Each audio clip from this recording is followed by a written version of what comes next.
Halo teman-teman semuanya, perkenalkan nama saya Melisa Aritonang dari kelas 12 IPS 3. Dan di kesempatan kali ini saya akan membahas salah satu bab yang terdapat di kelas 12, yaitu mengenai perkembangan kehidupan politik dan ekonomi pasca kemerdekaan.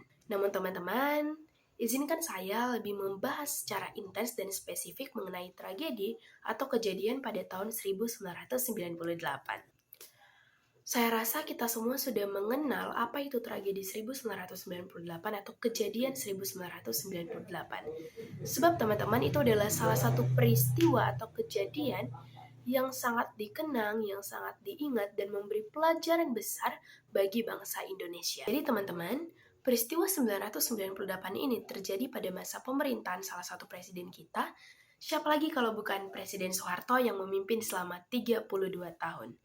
Jadi kerusuhan ini terjadi tepat pada pemerintahan Presiden Soeharto yang kita tahu adalah presiden anti kritik, di mana dia tidak bisa dikritik dan apabila dia dikritik dia akan menghilangkan orang tersebut. Nah, masuk kita yang pertama adalah ke bidang politik. Di bidang politik, seperti yang sudah saya katakan sebelumnya, bahwa Soeharto adalah salah satu pemimpin yang anti kritik. Jadi teman-teman, di masa pemerintahan Soeharto, banyak sekali masyarakat yang takut berpendapat, takut menyuarakan argumen mereka, takut mengatakan apa yang mereka rasa janggal di sebuah pemerintahan, karena apabila mereka berani, mereka akan dihilangkan.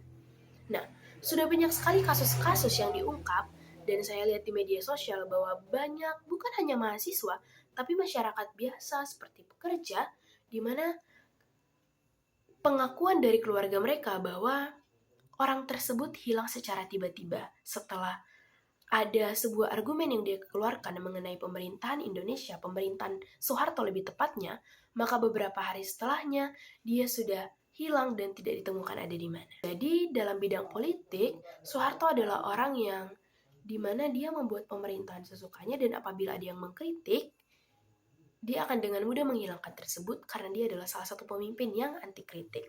Sikap anti kritiknya itu sudah terjadi bukan hanya pada tahun 1998, tapi selama 32 tahun pemerintahannya. Lalu teman-teman, bagaimana dengan bidang ekonominya? Memang teman-teman, setelah terjadinya pergantian pemerintahan dari Soeharto ke B.J. Habibie, banyak yang sudah merasakan dampak baiknya.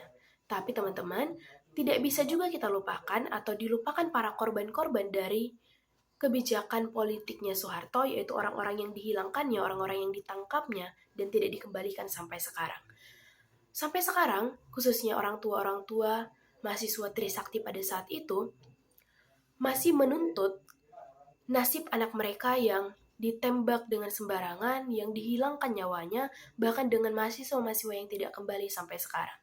Sehingga sampai saat ini masih ada acara kamisan, di mana pada acara kamisan ini, mereka, para orang tua, para saudara-saudara korban mengunjungi, berdiri di depan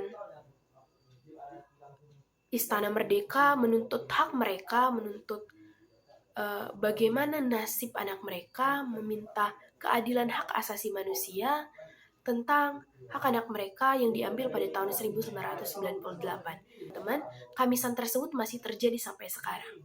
Jadi bekas pemerintahan Soeharto dampaknya masih sangat dirasakan oleh korban-korban sampai saat ini.